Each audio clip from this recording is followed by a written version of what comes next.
பார்த்தீங்கன்னா டிஆர்பி மற்றும் பள்ளி கல்வித்துறையில் வந்திருக்க முக்கியமான தகவல்களை பற்றி இந்த வீடியோவில் பார்க்கலாம் வாங்க. தமிழக பள்ளி கல்வித்துறையில் முக்கியமாக அப்டேட் ஆசிரியர்களுக்கு அடுத்தடுத்து பார்த்திங்கன்னா மகிழ்ச்சி செய்திகளை வெளியிட்டிருக்காங்க. அது என்ன அப்படின்னு பார்த்தீங்கன்னா, பள்ளி கல்வித்துறையில் கிட்டத்தட்ட 13,000 தற்காலிக ஆசிரியர்களை நியமிக்கலாம் அப்படின்ட்டு யோசிக்கிறாங்க. எல்லாருமே எதிர்பார்த்த மாதிரி ஒரு 13,000 தற்காலிக ஆசிரியர் பணியிடங்கள் தமிழக பள்ளி கல்வித்துறையில் வெளியிட போகிறதா தகவல் வந்திருக்குங்க. இதோடைய அப்டேட் பார்த்திங்கன்னா இன்னும் ஒரு சில நாட்களில் வெளியிட போகிறாங்க. அடுத்தடுத்து பார்த்திங்கன்னா பள்ளி கல்வித்துறையில் புதிய வேலை வாய்ப்புகள் அனைத்துமே வெளியாகும் என்று எதிர்பார்க்கப்படுகிறதுங்க. அது மட்டுமே கிடையாது, பிஜிடிஆர்பி 2025 ஒரு மாபெரும் அறிவிப்பும் வெளியிட்டாங்க. ஸோ எல்லாருமே எக்ஸ்பெக்ட் பண்ண மாதிரி இந்த பிஜிடிஆர்பி 2025 நிறைய குழப்பம் இருக்குது சார். எனக்கு இந்த பிஜிடிஆர்பியில் நான் எக்ஸாம் அட்டன் பண்ணலாமா வேணாமா அப்படின்ற அளவுக்கு பார்த்திங்கன்னா பல தரப்பட்ட மக்கள் கேள்விகள் திரும்ப கேள்விகள், இப்படி திரும்பினாலும் கேள்விகள், அப்படி திரும்பினாலும் கேள்விகளாகவே இருக்குங்க. ஸோ பள்ளி கல்வித்துறையில் இந்த மாதிரி பலதரப்பட்ட கேள்விகள் நாளுக்கு நாள் வந்துகிட்டே இருக்குது.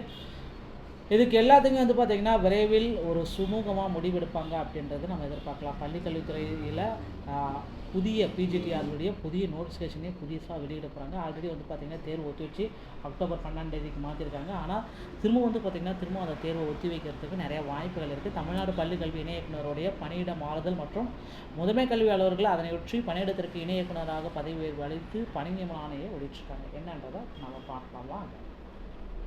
தமிழ்நாடு பள்ளிக்கல்வி 2 வகுப்பு 2 சார்ந்த இணை இயக்குனர் பணியிடங்களில் கிளை குறிப்பிடப்பட்ட இணை இயக்குநர்களுக்கு நிர்வாக நலன் கருதி அவர்களின் பெயருக்கு எதிரே குறிப்பிட்டுள்ள பணியிடங்களுக்கு பணியிட மாறுதல் வழங்கி அரசு ஆணையிடுகிறது. இணை இயக்குநர்கள் அவங்க பார்த்திங்கன்னா பணியிட மாறுதல் வழங்கியிருக்காங்க. யாருக்கு என்னென்ன புதுசாக பார்த்திங்கன்னா பணி மாறுதல்.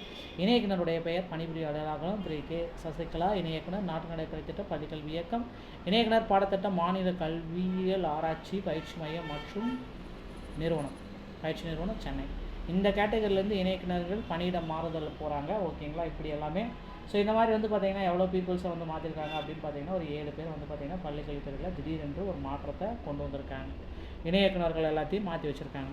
மேலும் பள்ளிக்கல்வித்துறையில் இணை இயக்குநர்கள் மேற்கண்ட பணியிட மாறுதல் அளிப்பதால் அந்த இடத்துல காலி பணியிடம் ஏற்படும். மதுரை கல்வியில் சீரமைப்பு பள்ளிகள் இணை இயக்குனர் பணியிடத்திற்கு மேலால் படிக்கப்பட்ட அரசாணையில் 2025 மற்றும் 26 ஆண்டுக்கான இணை இயக்குனருடைய இணைகளில் இதை நாங்கள் சேர்க்கிறோம் அப்படின்றத குறிப்பிட்டு சொல்லியிருக்காங்க.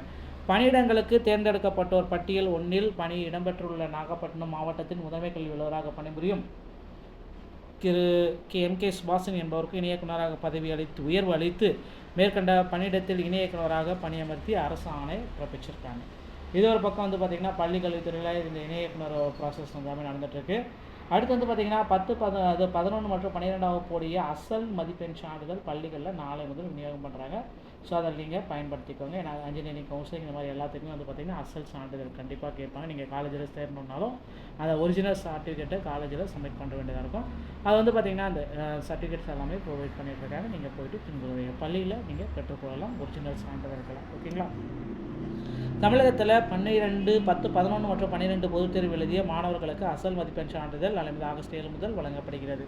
இது குறித்து தேர்வுத்துறை இயக்குனர் அனைத்து இயக்குநரகம் சார்பில் அனைத்து மாணவர்களுக்கான அசல் சான்றிதழை நாளை வெளியிட்டிருக்காங்க. அனைத்து மாவட்ட உதவி அலுவலர்களுக்கு அனுப்பியுள்ள சுற்றறிக்கையில் கூறியிருப்பாது தமிழகத்தில் 11 மற்றும் 12 வகுப்புக்கான பொதுத் தேர்வு கடந்த மார்ச் மாதம் நடத்தப்பட்டது. இதன் முடிவுகள் மே மாதம் வெளியாகின நிலையில் பொதுத் தேர்வு எழுதிய மாணவர்களுக்கான அசல் மதிப்பெண் சான்றிதழ் ஆகஸ்ட் 7 அன்னைக்கு வெளியாகும். இதற்கான சான்றிதழ்கள் மாவட்ட கல்வி அலுவலர்கள் வழியாக பள்ளி தலைமை ஆசிரியரிடம் வழங்கப்பட உள்ளது.